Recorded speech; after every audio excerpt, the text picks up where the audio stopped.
بسم اللہ الرحمن الرحیم۔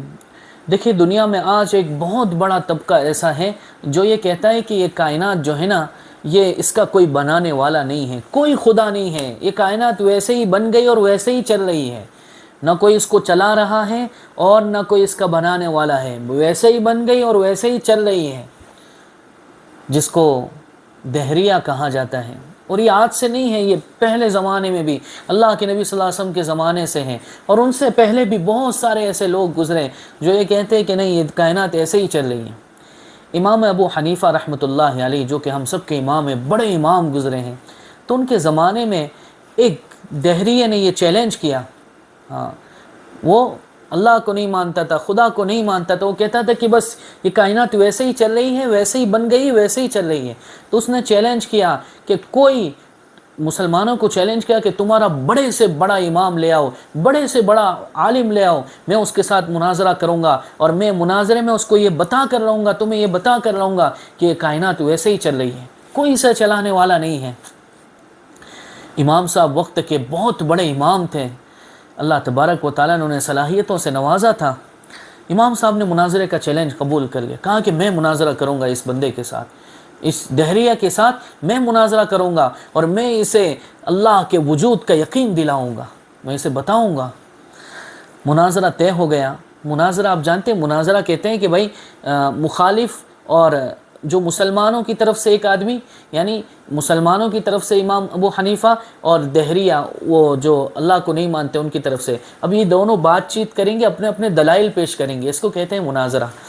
بہرحال تو مناظرہ طے ہو گیا، ایک بڑی جگہ پر مناظرہ رکھا گیا، اور سب کو بتا دیا گیا بھائی یہ وقت ہے مناظرے کا، سب حاضر ہو جائیں۔ سب لوگ حاضر ہو گئے، دہریہ وہاں موجود تھا، وہ پہنچ گیا، امام صاحب نہیں پہنچے۔ عجیب، اب مسلمانوں کے دل میں کھٹک آئی کہ کیا بات ہے، ہمارے اتنے بڑے امام اور وقت پر پہنچے نہیں، کہیں ایسا تو نہیں کہ امام صاحب ان کے پاس دلیلیں نہیں ہیں، ان کے پاس دلائل نہیں ہیں، کہ امام صاحب ہار کے ڈر سے کہیں آئیں گے تو نہیں، ایسا تو نہیں کہ امام صاحب آئیں گے ہی نہیں۔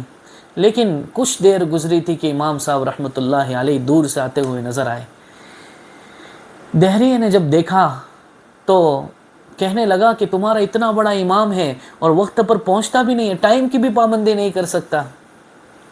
امام صاحب نے اسے کہا، سارے لوگوں کو مخاطب ہو کر کہا کہ بھائی اصل میں ایک مسئلہ ہو گیا تھا، راستے میں ایک مسئلہ ہو گیا، اس وجہ سے مجھے دیر ہو گئی۔ کہا کہ کیا؟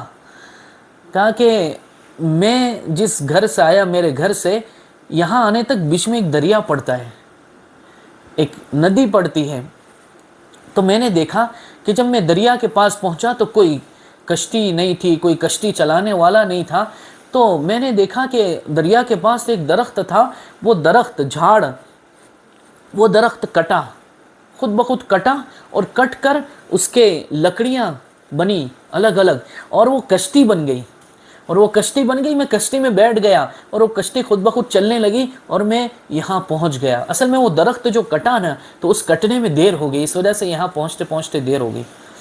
تو وہ جو دہریہ تھا، جو اللہ کو نہیں مانتا، تو وہ کہنے لگا کہ دیکھو یہ تمہارا امام کیسا پاگل، کیسا بیوقوف بنا رہا ہے لوگوں کو، ایسا کیسے ہو سکتا ہے؟ درخت خود بخود کٹ گیا، اور درخت کشتی بن گیا، اور کشتی خود بخود چلنے لگے، اور یہ یہاں پر امام یہ آ گیا، یہاں پر یہ تمہیں بیوقوف بنا رہے ہیں۔ امام صاحب نے کہا بیٹا مناظرہ میں جیت گیا، میں جیت گیا مناظرہ۔ کہا کہ ابھی تو شروع ہی نہیں ہوا، کیسے مناظرہ جیت گئے؟ کہا کہ جب ایک درخت خود بخود کٹ نہیں سکتا، ایک درخت خود بخود کٹ کر کشتی بن نہیں سکتی، تو اتنی بڑی کائنات کیسے خود بخود بن گئی؟